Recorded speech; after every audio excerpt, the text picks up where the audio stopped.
우리 같이 말씀 읽자. 푸른 마르고 꽃은 떨어지나 주의 말씀은 영원합니다. 오늘도 말씀을 나누고 전하는 권서인으로 살아가는 모든 분들을 사랑하고 축복합니다. 코린토 교회에서 일어나는 여러 가지 문제들을 가지고 세 명의 대표가 바울을 찾아왔었다고 했지요. 오늘 본문 내용은 그에 대한 답변 중 일부분에 해당하는데요. 오늘 우리가 함께 살펴볼 내용은 1. 음란, 음행 문제에 대한 답변, 2. 성도들 사이의 소송 문제에 대한 답변, 3. 성매매는 자기 몸에다 죄를 짓는 것이다. 4. 부부관계의 권한에 대한 답변. 5. 결혼, 재혼, 이혼 등의 질문에 대한 답변입니다. 먼저 첫 번째, 음란, 음행 문제에 대한 답변입니다. 당시 코린토 교회의 심각한 문제 중에 하나는 성적인 부도덕이었습니다. 코린토 지역의 음란과 음행의 문화가 각 가정과 교회까지 파고들었던 것이죠.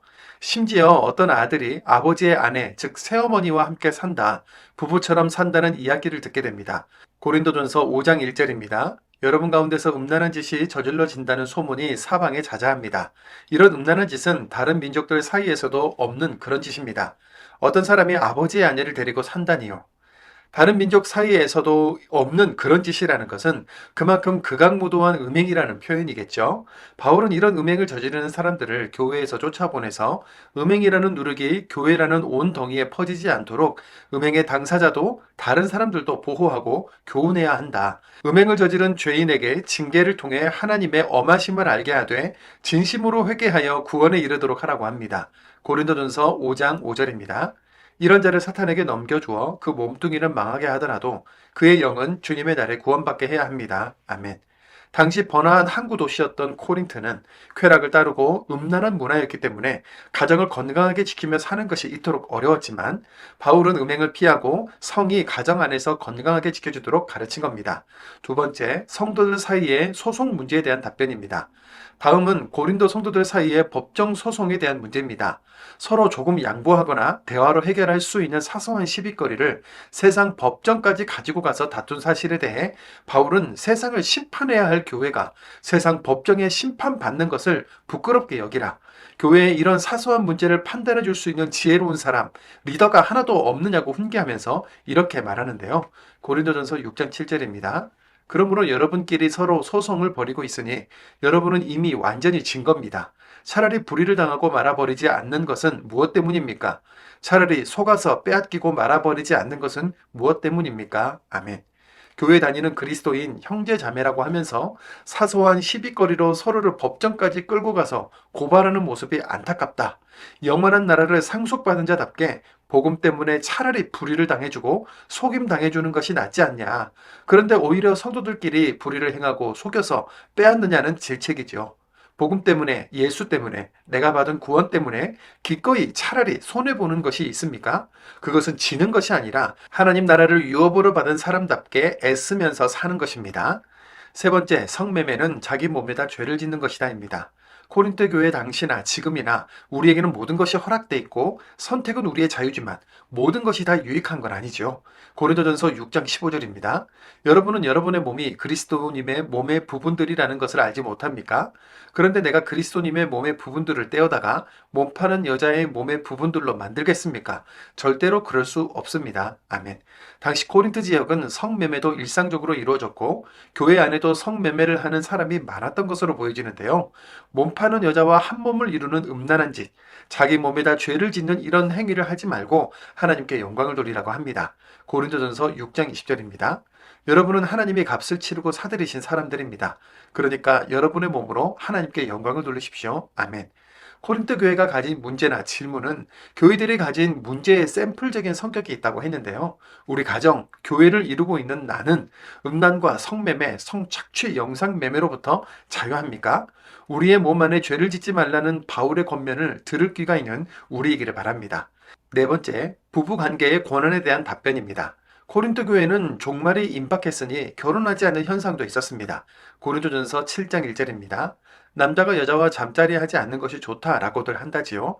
그러나 음란한 짓에 빠질 위험이 있으므로 남자는 저마다 자기 아내를, 여자는 저마다 자기 남편을 두시기 바랍니다. 당시 코린트 도시의 상황이 언제든 음행에 빠질 수 있는 환경이었으니 음행을 피할 안전장치로 결혼을 하라는 것이었죠. 3절부터 기록된 의무, 자기 몸에 대한 권한, 서로의 권한은 부부의 성생활에 대한 내용인데요. 특히 이 5절에 서로의 권한을 빼앗지 말라는 것은 서로의 성적인 욕구에 대한 권한이 내가 아니라 상대 배우자에게 있다는 뜻입니다.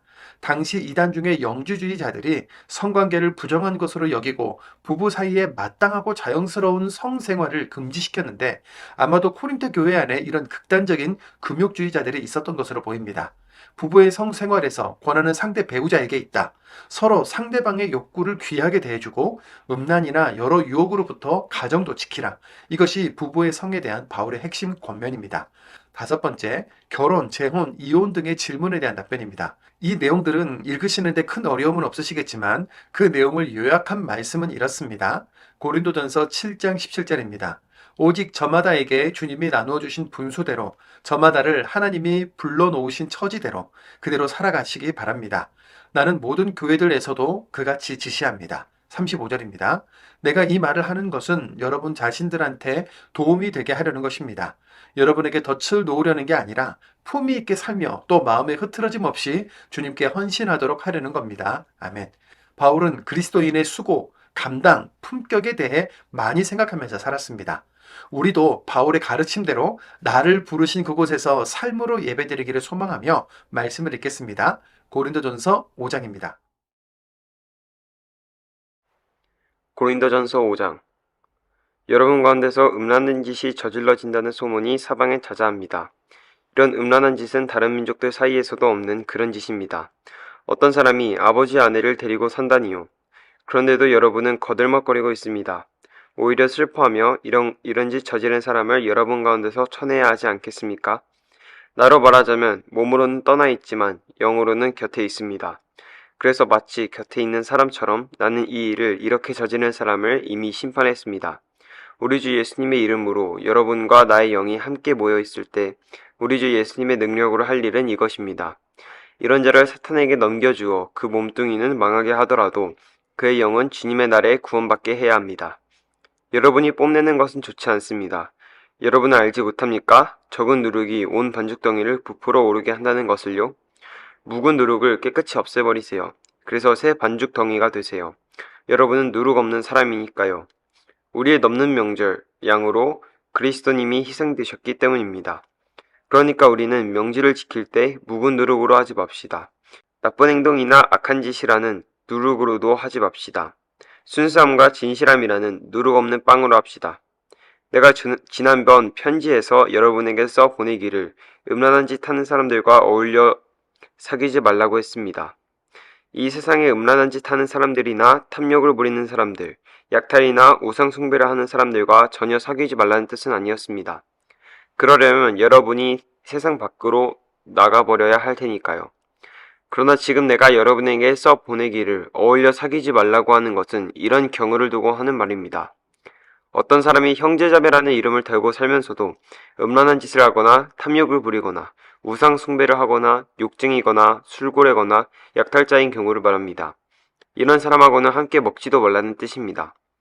교회 바깥 사람들을 심판하는 일이야 나하고 무슨 상관이 있습니까? 안에 있는 사람들은 여러분 자신들이 심판해야 하는 것 아닙니까? 교회 바깥 사람들은 하나님이 심판하실 겁니다. 여러분 자신한테서 그 악한 사람을 쳐내버리세요. 고린도전서 6장. 여러분 가운데서 누군가가 다른 사람한테 시비거리가 있을 때 어떻게 합니까? 성도들 앞이 아니고 불의한 사람들 앞에서 함부로 판결을 받으려고 합니까? 여러분은 성도들이 세상을 심판하리라는 것을 알지 못합니까? 세상이 여러분에게 심판을 받는 터인데 여러분은 아주 사소한 문제도 판결할 능력이 없습니까? 여러분은 우리가 천사들을 심판하리라는 것을 알지 못합니까? 일상의 일은 말할 것도 없고요. 그런데 일상의 일과 관련된 재판거리가 있을 때 여러분은 교회에서 업신여김을 받는 그런 사람들을 재판관으로 앉힙니까? 내가 여러분을 부끄럽게 하려고 하는 말입니다.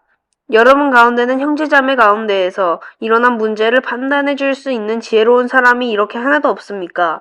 형제자매가 형제자매와 재판을 벌이는데 그것도 믿지 않는 사람들 앞에서 그렇게 합니까? 그러므로 여러분끼리 서로 소송을 벌이고 있으니 여러분은 이미 완전히 진 겁니다. 차라리 불의를 당하고 말아버리지 않는 것은 무엇 때문입니까? 차라리 속아서 빼앗기고 말아버리지 않는 것은 무엇 때문입니까? 도리어 여러분 자신들이 불의를 저지르며 속여 빼앗습니다. 그것도 형제자매들에게 그렇게 합니다. 여러분은 불의한 사람들이 하나님 나라를 물려받지 못하리라는 것을 알지 못합니까? 속아 넘어가지 마세요. 음란한 짓을 하는 사람들이나 우상을 섬기는 사람들이나 바람을 피우는 사람들이 거기에 해당합니다. 잠자리에서 여자 노릇하는 남자들이나 남자와 잠자리하는 남자들이 거기에 해당합니다. 도둑질이나 탐욕을 부리는 사람들이나 술 주정뱅이들이나 욕쟁이들이나 약탈하는 사람들이 거기에 해당합니다. 그들은 하나님 나라를 물려받지 못할 겁니다. 그런데 여러분 가운데 덜어는 그런 사람들이었습니다. 그러나 여러분은 말끔히 씻겨졌습니다. 거룩해졌습니다. 의롭다고 인정받았습니다. 주 예수 그리스도님의 이름과 우리 하나님의 영을 힘입어서요. 모든 것이 나에게 허락되어 있다라고들 합니다. 그러나 모든 것이 다 이로운 것은 아닙니다. 모든 것이 나에게 허락되어 있다라고들 합니다. 그러나 나는 어떤 것에게도 통제를 받지 않겠습니다. 음식물은 배를 위하여 있고 배는 음식물을 위하여 있다라고들 합니다. 그러나 하나님은 이것도 저것도 없애버리실 겁니다. 몸은 음란한 짓을 위해서가 아니라 주님을 위해서 있습니다. 그리고 주님은 몸을 위해서 계십니다. 하나님은 주님을 일으켜 살리셨습니다. 그리고 자신의 능력으로 우리도 일으켜 살리실 겁니다. 여러분은 여러분이 몸이 그리스도님의 몸의 부분들이라는 것을 알지 못합니까? 그런데 내가 그리스도님의 몸의 부분들을 떼어다가 몸 파는 여자의 몸을 부분들로 만들겠습니까? 절대로 그럴 수 없습니다. 또한 몸 파는 여자에게 달라붙어 있는 사람은 그와 한 몸이 되는 것을 여러분은 알지 못합니까? 성경은 말하기를 둘이 한 몸이 될 것이다 라고 합니다. 주님께 달라붙어 있는 사람은 주님과 한 영이 됩니다. 음란한 짓을 피하세요. 사람이 짓는 죄는 모두 몸 바깥에 있습니다. 그러나 음란한 짓 하는 사람은 자기 몸에다가 죄를 짓는 것입니다. 여러분은 알지 못합니까? 여러분의 몸이 여러분 가운데 계시는 성령의 성전이라는 것을요. 여러분이 모시고 있는 성령님은 하나님께로부터 오신 분이며 이제 여러분은 여러분 자신들의 것이 아니라는 것을요. 여러분은 하나님의 값을 치르고 사들이신 사람들입니다. 그러니까 여러분의 몸으로 하나님께 영광을 돌리십시오. 고린도전서 7장. 여러분이 써보낸 것들에 대하여 말하겠습니다. 남자가 여자와 잠자리 하지 않는 것이 좋다라고들 한다지요. 그러나 음란한 짓에 빠질 위험이 있으므로 남자는 저마다 자기 아내를, 여자는 저마다 자기 남편을 두시기 바랍니다. 남편은 아내에게 남편의 의무를 다해야 하며 마찬가지로 아내도 남편에게 그렇게 해야 합니다. 아내가 자기 자신의 몸에 대한 권한을 가지고 있는 것이 아니라 남편이 가지고 있습니다. 마찬가지로 정말이지 남편이 자기 자신의 몸에 대한 권한을 가지고 있는 것이 아니라 아내가 가지고 있습니다. 서로의 권한을 빼앗지 마세요. 서로 합의하여 얼마 동안 기도에 전념할 짬을 내기 위해서 그러는 것이 아니면요. 그러고 나서는 다시 합치십시오. 사탄이 여러분의 절제 못함을 틈타 여러분을 유혹하는 일이 없도록 말입니다. 이렇게 말하는 것은 그렇게 할 수도 있다는 뜻이지 명령으로 하는 말이 아닙니다. 나는 사람들이 모두 나 자신과 같이 되기를 바랍니다. 그러나 저마다 하나님께로부터 오는 독특한 은혜의 선물을 가지고 있어서 이 사람은 이러하고 저 사람은 저러합니다. 결혼하지 않는 사람들과 남편 여인 여자들에게 말합니다. 나처럼 그대로 지내는 것이 그들에게 좋습니다. 자기 통제가 안 되면 결혼하시기 바랍니다. 역종으로 불타오르는 것보다는 결혼하는 것이 더 나으니까요. 결혼한 사람들에게 명합니다. 이것은 내가 아니라 주님이 명하시는 것입니다. 아내는 남편과 헤어지지 말아야 합니다. 이미 헤어졌으면 재혼하지 말고 지내시기 바랍니다. 아니면 남편과 화해하시기 바랍니다. 남편도 아내를 버리지 말아야 합니다. 그 밖에 사람들에게 말합니다. 이것은 내가 말하는 것이지 주님이 말씀하시는 것이 아닙니다. 어떤 형제에게 믿지 않는 아내가 있는데 그 아내가 그 형제와 같이 사는 것을 좋게 생각한다고 합시다. 그러면 그는 그 아내를 버리지 마시기 바랍니다. 또 어떤 여자에게 믿지 않는 남편이 있는데 그 남편이 그 여자와 함께 사는 것을 좋게 생각한다고 합시다. 그러면 그 여자는 그 남편을 버리지 마시기 바랍니다. 믿지 않는 남편이 그 아내 덕분에 거룩해졌고 또 믿지 않는 아내가 형제인 그 남편 덕분에 거룩해졌으니까요. 그렇지 않다면 여러분의 자녀들이 깨끗하지 않을 겁니다. 그러나 지금 그들은 거룩합니다. 믿지 않는 쪽이 헤어지자고 하면 헤어지게 두시기 바랍니다. 이런 경우에는 형제나 자매가 서로 얽매여 있지 않습니다. 하나님은 여러분을 평화롭게 살도록 부르셨습니다. 아내된 이여, 그대가 남편을 구원하게 될는지 어떻게 압니까? 또는 남편된 이여, 그대가 아내를 구원하게 될는지 어떻게 압니까? 오직 저마다에게 주님이 나누어 주신 분수대로, 저마다를 하나님이 불러놓으신 처지대로 그대로 살아가시기 바랍니다. 나는 모든 교회들에서도 그같이 지시합니다. 어떤 사람이 이미 할례 받은 상태에서 부름받았다면 굳이 할례를 되돌리지 마시기 바랍니다. 어떤 사람이 아직 할례 받지 않은 상태에서 부름받았다면 굳이 할례를 받지 마시기 바랍니다. 할례 받은 것도 별것 아니고 할례 받지 않은 것도 별것 아닙니다. 오직 하나님의 계명들을 지키는 것이 중요합니다. 저마다 부름받았을 때 그 불러주신 처지 안에 그대로 머무시기 바랍니다. 그대가 부름받았을 때 노예였더라도 신경 쓰지 마시기 바랍니다. 그렇지만 자유롭게 될 수 있으면 오히려 그 기회를 이용하시기 바랍니다. 노예였을 때 주님 안에서 부름받은 사람은 주님께 속하여 풀려난 자유인입니다. 이와 마찬가지로 자유인일 때 부름받은 사람은 그리스도님의 노예입니다. 하나님이 값을 치르고 여러분을 사들이셨습니다. 사람들의 노예가 되지 마세요. 저마다 부름받았을 때 처지대로 형제 자매 여러분 그대로 하나님 곁에 머무시기 바랍니다. 처녀들에 대해서는 내가 주님께 명령받은 것이 없습니다. 그러나 주님의 불쌍히 여기심을 받아서 믿을 만한 사람이 된 이로써 내가 하나의 의견을 제시합니다. 내 생각에는 지금의 곤경을 고려하면 지금 상태 이대로 지내는 것이 사람에게 좋습니다. 아내에게 매여 있다면 풀려나려고 하지 마세요. 아내한테서 풀려났으면 아내를 얻으려고 하지 마세요. 그대가 결혼한다고 해도 죄 짓는 것이 아닙니다. 또 처녀가 결혼한다고 해도 죄 짓는 것이 아닙니다. 그러나 결혼하는 사람들은 세상살이에서 고난을 겪을 겁니다. 나는 여러분을 아낍니다. 형제자매 여러분, 내가 이것을 말씀드립니다. 때가 얼마 남아있지 않습니다. 이제부터는 안에 있는 사람들은 안에 없는 사람처럼 살아가세요.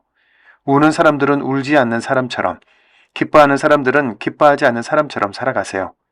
무엇을 사들인 사람은 그것을 가지고 있지 않은 사람처럼 살아가세요. 세상을 이용하는 사람들은 세상을 이용하는데 몰두하지 않는 사람처럼 살아가세요. 이 세상의 현재 삶의 방식은 지나가 버리니까요. 나는 여러분에게 걱정이 없기를 바랍니다. 결혼하지 않은 남자는 어떻게 하면 주님 마음에 들까 하고 주님의 일을 걱정합니다. 그러나 결혼한 남자는 어떻게 하면 아내 마음에 들까 하고 세상 일을 걱정합니다. 그 마음이 나뉘어 있습니다. 결혼하지 않은 여자나 처녀는 주님 일을 걱정하여 몸으로나 영으로나 거룩해지고자 합니다. 그러나 결혼한 여자는 어떻게 하면 남편 마음에 들까 하고 세상 일을 걱정합니다. 내가 이 말을 하는 것은 여러분 자신한테 도움이 되게 하려는 겁니다.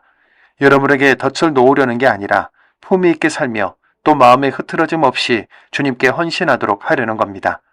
어떤 사람이 자기가 약혼한 여자한테 결혼 약속을 지키지 않는 것이 떳떳하지 못한 행동이라는 생각을 한다고 합시다. 또 그의 욕정이 지나치고 그래서 결혼해야만 하겠다면 바라는 대로 하시기 바랍니다. 그는 죄 짓는 것이 아닙니다. 그들은 결혼하시기 바랍니다. 한편 어떤 사람의 결심이 굳게 서 있고 피할 수 없는 사정이 있는 것도 아니라고 합시다. 또 자신의 뜻대로 할 힘이 있고 이 일, 곧 자기가 약혼한 여자를 그 상태로 두기로 자기 마음을 이미 정했다고 합시다. 그 사람은 잘하는 겁니다. 따라서 자기가 약혼한 처녀와 결혼하는 사람도 잘하는 것입니다. 그런데 결혼하지 않는 사람은 더 잘하는 것입니다. 여자는 자기 남편이 살아있는 시기 동안에는 매여 있습니다. 그러나 남편이 죽어 잠들면 자기가 원하는 사람과 결혼할 자유가 있습니다. 그러나 다만 주님 안에서 그렇게 할 수 있습니다. 더 복된 일은 그 여자가 그대로 혼자로 남아 지내는 것입니다. 나의 의견은 그렇습니다. 그런데 내 생각에 나한테도 하나님의 영이 있습니다. 아멘.